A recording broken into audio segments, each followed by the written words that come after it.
Hey everybody, it's Jim. I got on my Spider-Man shirt. I'm in a good mood today. And I'm in a good mood because I got my car back from the shop. I want to talk to you a little bit about a car accident that I was involved in. And kind of a bad day. I was going 60 miles an hour and a driver who was drunk hit the center median and crashed into the side of my Chevy Trax. And I have to tell you that some of the things I've talked about in the other videos, about taking pictures, having video of things if you can get it. This day was a little bit more chaotic than that. There were, 20 or 30 police officer and ambulance and fire truck combined on the highway. This person created a lot of chaos and had a 36 pack of beer in the front seat, was in his vehicle. The city went after him. It was a very chaotic experience for me. And the reason I want to share it with you because there are a couple of things that happened that have made me realize that there are some good people in the world. And some of those people were at the repair shop. I was lucky I chose a local repair shop that had courtesy transportation so that when my days with the car rental and the car insurance policy had expired because there was $12,000 worth of damage to the car. The whole right side of the car was taken out. 2 wheels, all the panels had to be redone. It was a mess. But the people at the shop were great. They got me a courtesy loaner car. Might be something you might want to ask. I think it was pretty valuable, frankly. And it was close to the house, which I also think was a benefit as well. But I just wanted to share with you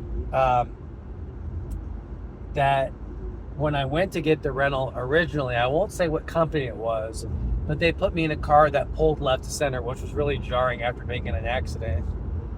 And then they put me in a car that was too big, and I had to go back again. So just know that you have power.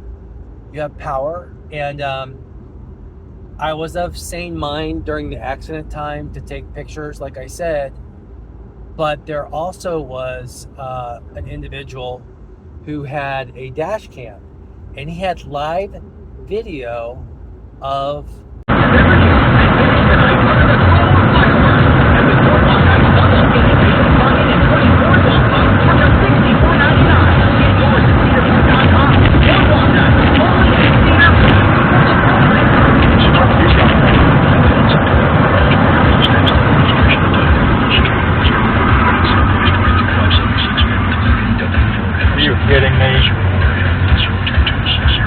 If you're looking for the best selection of new Volkswagen models, you guys can see this accident. Let's go.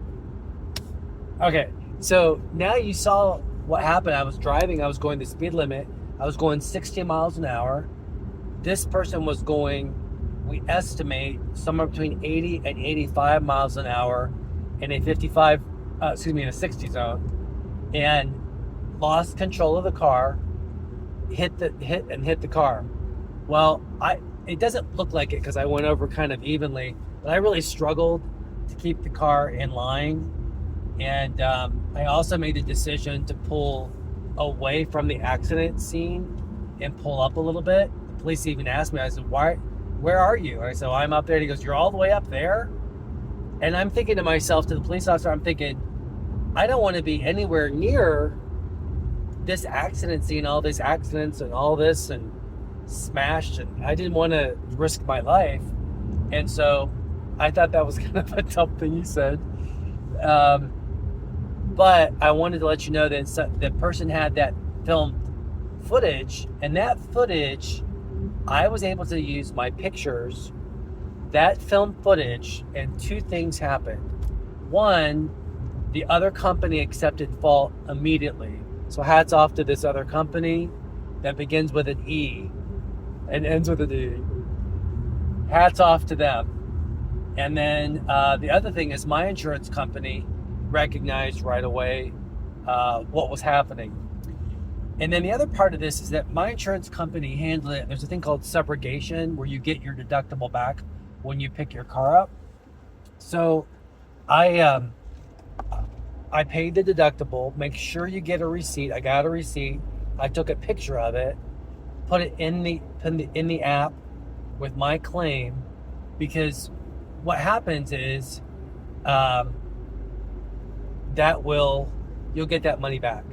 And so, especially since I had the video of the accident, there it is. So I just want to share a little bit with you about kind of how the overview of this. I want to talk a little bit about the repair process. So the car was really damaged. $12,000 worth of damage is not a minor amount of damage. And I did go over a couple of times and check on how they were doing, check on the car. There's one day I went, there were no doors on the car at all. It was missing doors on the side. All the debris was flying in. I was thrilled. I was not happy, to tell you the truth. But that's what has to happen. They had to take the doors off and rip off the steel and put on steel and paint stuff. And this particular body shop did a fabulous job matching the color and not having overspray, because that was one of the things that I was concerned about, was overspray over the car. So they did a good job with that. There was that moment where there were two wheels that needed to be replaced, the rims, and I saw that they had replaced one of the wheels and pointed it out, some of the things that needed to be done, and they took care of the things, and I was on the same page with my advisor at the body shop. I actually recommend on a long repair, not on a 2-day repair, but let's say it's like me where it was 2 months, I think you should go visit your car and you should go visit your advisor and talk to them and try to look at the car and spy on it, see where they're at.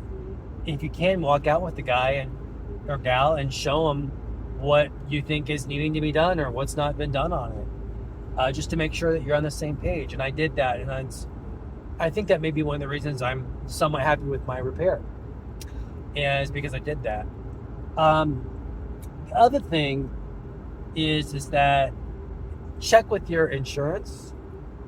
During this process, I don't recommend changing insurance companies for any reason, because you want to get your money back from the subrogation. You also, it's just not a wise thing to do while they're closing this up and dealing with all this. Maybe 6 months from now, sure, but not today. I would never do it. And the other thing I just want to say is that, the rental that the body shop gave me, I vacuumed it off. The car dealer had a car wash, and they let me run it through the car wash. So when it was time to turn the car back in, they gave me a full tank of gas. I gave them a full tank of gas. I used a handheld vac, and I backed it out, and I went and got it washed. If they were nice enough to give me a car, I'm not going to dog it out. And, speaking of that, when I say dog it out, I mean like have the family dog in the car. I'm not going to do that. Some people are like that, and I just don't. It's kind of one of those things that make you go, oh. So I think the other thing I just want to say is my interaction with the motorist during the accident was really scary, because I was a little bit disoriented. I wanted to make sure that person was okay. He was kind of walking around. I thought he might have been injured, but then I realized he was drunk. So while he was drunk, I snapped pictures of the beer in the front seat, through the window, all different sides of the car, the plate, the VIN number. I said, "Can I see your driver's license?" And he's like, "Why do you want that?" I'm like, "Because we were in an accident. Do you have the insurance card?" And he goes, "Well, I'm not the owner of this car." And I go, "Well, I definitely want your driver's license then." So I snapped a picture. That was a smart thing to do.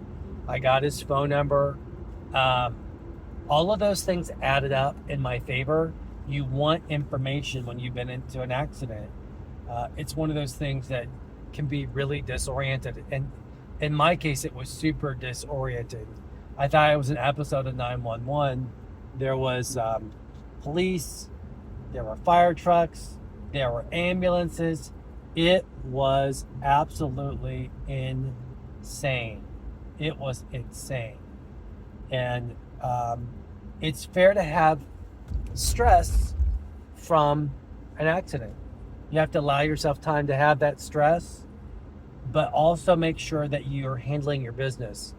And that's all the things that I mentioned in this video. But I just wanted to share one of you that my Trax is good to go. I'm happy to have it back, and I'm doing some more accessories and kind of getting back into the feel of things. And I cleaned it up after the body shop did the work on it. But it's a hard day to have a car accident. And I even talked about my other videos, all these things that you need to do. Little did I know that I was getting ready to have to do those things myself. Sorry I haven't been looking at the camera a lot. I've been driving, and it's just one of those things where I want to be safe. I'm going 20 miles an hour in this tiny town, and just want to wish you safe motoring. But just know that if you have an accident, make sure you have your driver's license, registration, and your insurance, and try to get those things from the other driver. Take pictures. And like I said, I don't know if I mentioned, but I was really fortunate that someone behind me had a dash cam video of everything, and it made a world of difference. And I went out and bought a brand new dash cam for up here, because I recognize now the power of the dash cam. And I knew before, but I really know now. Anyway, guys, have safe motoring. And oh, I know I was going to say, I forgot one thing. There's always one more thing. When you get this age, you forget things. So I was looking at IIHS accident testing. Now there's an old IIHS and there's a brand new one. So I looked at the old one, and man, the Trax did fantastic. Front, side, slight overlap, all of that stuff. Now here's what's fascinating is the new test. I took a look at it and I went, holy criminy, because on some things it did good and some things it didn't. And so I was getting a little concerned. So I thought, well, let's take a look at that Subaru Crosstrek. Let's see how the Subarubis did, right? And lo and behold, I look at their test results and I'm like, not really that great. So it's a more stringent test. I mean, they're really being picky. Things like, how does the car do around corners, and how are the lighting in the cars? And they crashed the car really good. If you want to look at the video, it's very, very humbling, but it's the truth of the matter and the safety of your car. So just know that as a driver, you want to avoid accidents. But if someone hits you like this person hit me, there really wasn't much that I could do. It just happened. But all the other things were things that were in my control, and I'm so happy that I took control of those things. And anyway, like I said, I wish you guys happy and safe motoring. This is Jim with the 2024 Trax. I have 17,333 miles on this car, and I really do like this car. I'm very happy with this car. For a moment, I was upset about the whole experience. I thought, well, I'm going to trade this car in. But after driving around in it for a day or two after the accident, I've fallen back in love with the car. I really like it. I'm remembering why I bought it in the first place. It's very comfortable. All the things work great on it, and love the screens and all this stuff. Has really been quite a positive experience. All right, guys, take care.